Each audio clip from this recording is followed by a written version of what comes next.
একজন নারী প্রায় ৩০-৩২ বছর এবং এরপরে যদি সেই স্বামী তাকে ছেড়ে অন্য কোনো নারীর প্রতি আকৃষ্ট হয়, স্ত্রীর ভুল ছিল নাকি স্বামীর ভুল ছিল?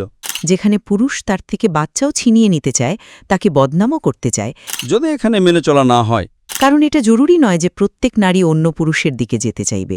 আপনাকে মালয়েশিয়ায় এসে থাকতে হলে তো আমি ব্যবস্থা করছি ইনশাআল্লাহ। যে 4টে বিয়ে করতে পারে, সে নারীর সাথে সব ধরনের অত্যাচার করতে প্রস্তুত।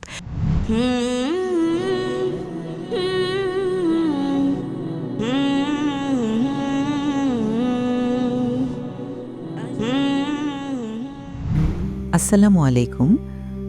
আমি একজন গৃহিণী এবং আমার প্রশ্নটি হলো যে একজন নারী প্রায় ৩০-৩২ বছর কোনো এক লোকের সাথে জীবন অতিবাহিত করে, তার সাথে সে ছোট থেকে ছোট জিনিসকে অনুভব করে, ঘর বানায়, সব করে, এবং এরপরে যদি সেই স্বামী তাকে ছেড়ে অন্য কোনো নারীর প্রতি আকৃষ্ট হয়, তবে কি এমন আইন হওয়া উচিত নয় যে তাকে বদ্ধ গলিতে ছেড়ে দেবার পরিবর্তে, তার বাচ্চাদের মানসিক রোগী বানানোর পরিবর্তে তাকেও মাথার ছাদ দেওয়া হোক? কারণ এটা জরুরি নয় যে প্রত্যেক নারী অন্য পুরুষের দিকে যেতে চাইবে। সে তার বাচ্চাদের সাথে থাকতে চায়, যেখানে পুরুষ তার থেকে বাচ্চাও ছিনিয়ে নিতে চায়, তাকে বদনামও করতে চায় এবং আদালত ও কাছারির ধাক্কাও খাওয়াতে চায়। অথচ আমি নিজেই দেখি যে আদালত ও কাছারিতে এমন নারীদের স্তূপ লেগে আছে যারা বিচার পায় না, যারা নিজের বাবা মায়ের ঘরে। আমি প্রশ্নটি বুঝতে পারছি। ওকে স্যার, ধন্যবাদ। বোনের প্রশ্ন ছিল যে একজন নারী তার স্বামীর সাথে ৩২ বছর থাকে এবং বাচ্চাদের দেখাশোনা করে, তারপর কয়েক বছর পর সে তাকে ছেড়ে অন্য স্ত্রীকে বিয়ে করে, তো তার কি দায়িত্ব হয় না যে সে বাচ্চাদের দেখবে? জি। এটা তো ইসলামে অধিকার যে যদি তালাক হয়ে যায়, তালাক কেন হলো তার উপর তর্ক করছি না। কার ভুল? স্ত্রীর ভুল ছিল নাকি স্বামীর ভুল ছিল? স্ত্রী বলবে স্বামীর ভুল, স্বামী বলবে স্ত্রীর ভুল। কখনো এমন কাউকে পায়নি যে বলেছে আমার ভুল। কিছু লোক পাওয়া যায়, খুব কম লোক। তো যখন তালাক হয় তখন প্রত্যেকে অন্যকে দোষারোপ করে। তো আপনি বললেন যে বাচ্চারা ছিটকে যায়, বাচ্চাদেরকেও দেখাশোনা করে না। ইসলামের ভেতরে তালাকের পরেও বাচ্চাদের দেখাশোনা করার দায়িত্ব স্বামীর, যতক্ষণ না সেই বাচ্চারা সাবালক হয়। এটা হলো মূল নিয়ম, এতে কোনো দ্বিমত নেই। যদি মা বাচ্চাদের দেখাশোনা করে, তবে স্বামীকে তার স্ত্রীকে, যে পুরনো স্ত্রী ছিল, তাকে মাসের খরচ দেওয়া উচিত বাচ্চাদের দেখাশোনা করার জন্য। এটা সাধারণ বিষয়, এতে কোনো দ্বিমত নেই। তো এর জন্য আপনার আইনি ব্যবস্থা ইসলামে, এতে এর পুরো বিস্তারিত বর্ণনা আছে। যদি এখানে মেনে চলা না হয়, এই আপনি মালয়েশিয়ায় যান, মাশাআল্লাহ, মালয়েশিয়ায় শরিয়া আদালত আছে। এই জন্যই 15টা দেশ থেকে যখন আমার কাছে প্রস্তাব এসেছিল, প্রথমে তো আমি ঘুরতে আসতাম, লেকচার দিতাম, জানতামই না। পুরো গবেষণা করেছি। মালয়েশিয়ায় যদিও 63% মুসলিম আছে, কিন্তু সেখানকার আইন ইসলামী আইন, মাশাআল্লাহ। ফেডারেল আদালতও আছে, ইসলামী আদালতও আছে।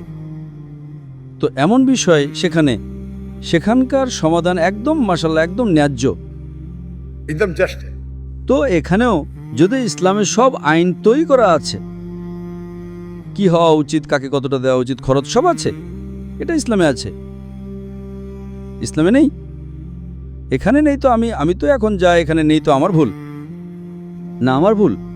আমার মনে হয় যে একটা আইন এমন হওয়া উচিত যে যার ভেতরে যদি নারীর সাথে এই ধরনের কোনো বিষয় আসে, যা তাতে অনেক দীর্ঘ সময় পর যদি পুরুষ তার সাথে ইসলামে আইন বোন, তাকে মাথার ছাদ দেয়, ইসলামে তাকে নিরাপত্তা দেয়, নারীকে দেয়। বোন, ইসলামে আইন আছে। এখন পাকিস্তানে তার বাস্তবায়ন হচ্ছে না, তো আমার ভুল কি?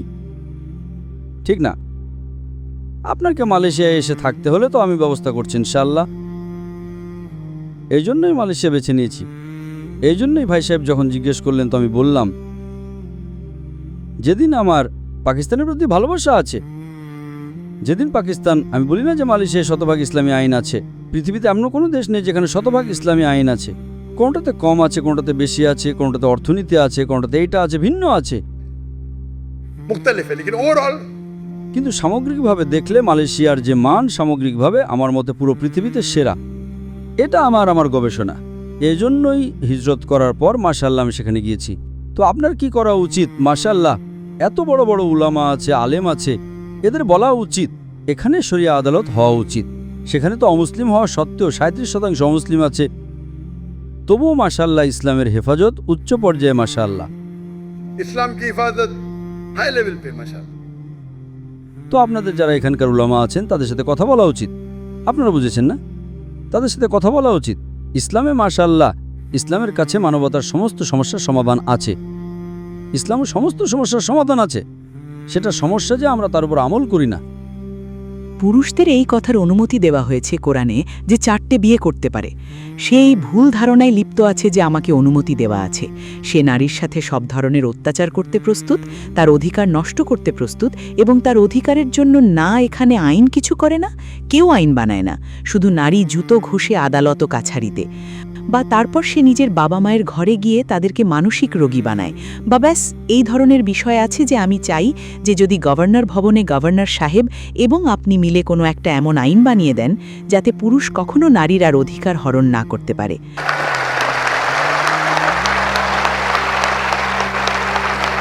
কারণ কোরআনকে তো লোকেরা পেছনে ফেলে রেখেছে, কেউ শুনতে চায় না নারীর অভিযোগকে, যে নারী কোথায় গিয়ে দাঁড়িয়ে যায় নিজের ছোট বা জোয়ান বাচ্চাদের নিয়ে।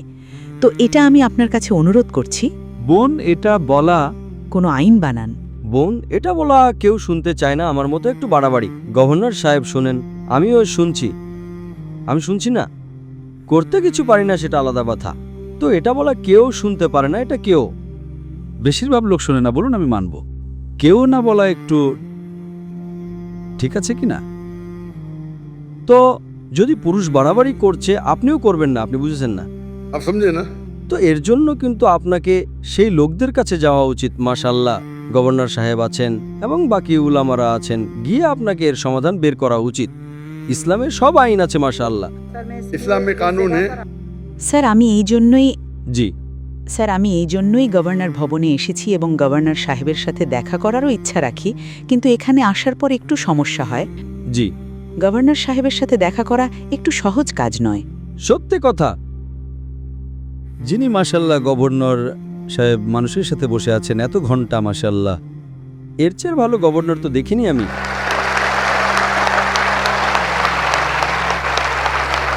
জাযাকাল্লাহ।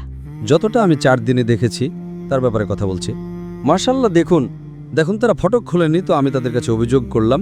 তো ফটকের ওপরে গিয়ে এবং নিজে গিয়ে নিজে খুলেছেন।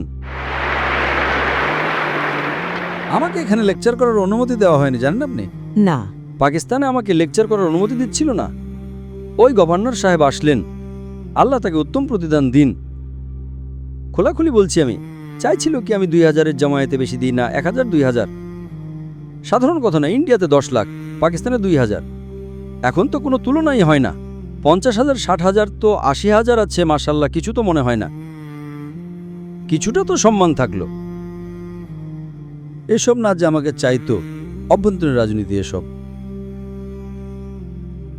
তো আপনার সঠিক মানুষের কাছে গিয়ে অনুরোধ করা উচিত, এবং ইনশাআল্লাহ আপনাদের যারা পুরুষ ভাইয়েরাও আছেন, ইনশাআল্লাহ তারাও আপনার সাহায্য করবেন।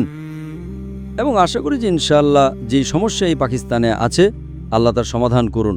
আশা করি যে ইনশাআল্লাহ পাকিস্তানের ভাই ও বোনেরা কোরআনের উপর আমল করুক, বুঝে পড়ুকও, समझ के पढ़े भी। এবং ইনশাআল্লাহ আশা আছে যে ইনশাআল্লাহ পাকিস্তান এবং পুরো পৃথিবীতে শরিয়াত ইনশাআল্লাহ বাস্তবায়িত হোক। वाखिर दावाना अल्हम्दुलिल्लाह रब्बिल आलमीन।